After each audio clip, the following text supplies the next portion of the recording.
Long ago, when the animals lived together as one kingdom, Lion was crowned their king. His name was golden like the rising sun, his roar thundered across the plains, and his eyes glowed with fire.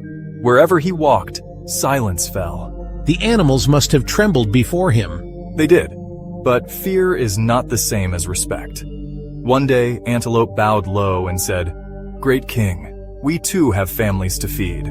Might we share in the food you take first?" And how did Lion answer?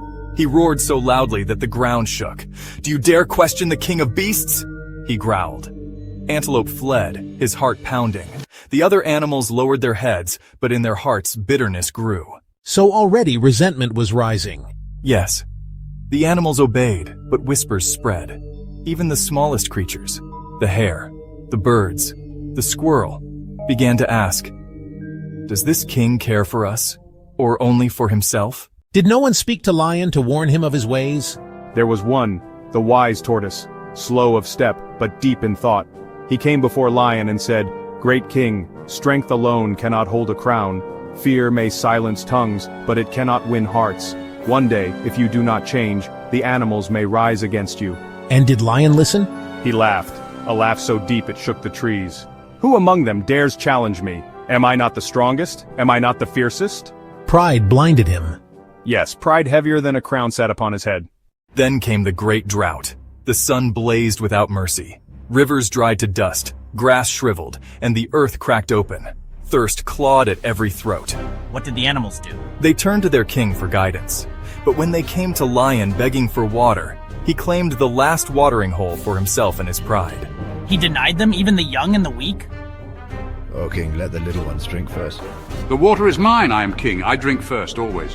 That night, as the stars burned cold in the sky, the animals gathered in secret. Elephant, hyena, antelope, even tiny rabbit. They spoke with heavy hearts.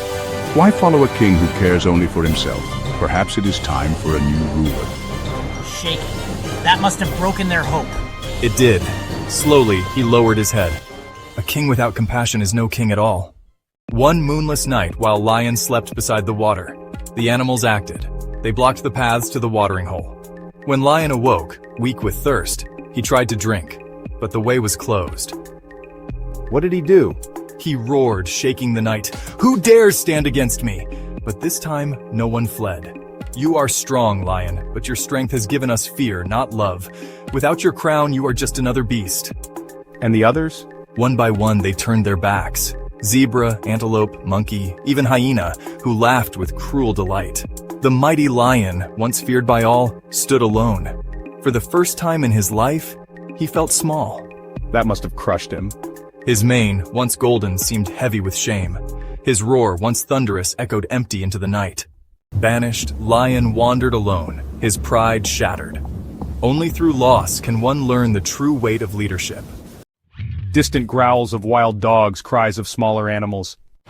One evening, as Lion staggered through the plains, he heard cries of terror. Wild dogs had attacked the smaller animals, the hares, the gazelles, even young antelope.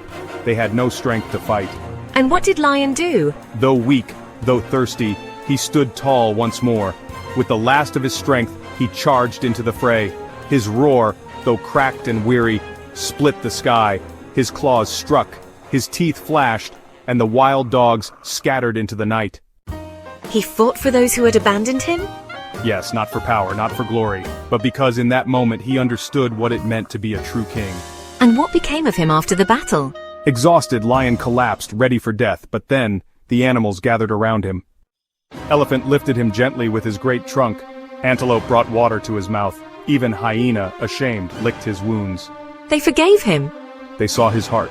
The wise tortoise stepped forward and said, "A king who sacrifices for his people is a king worth following."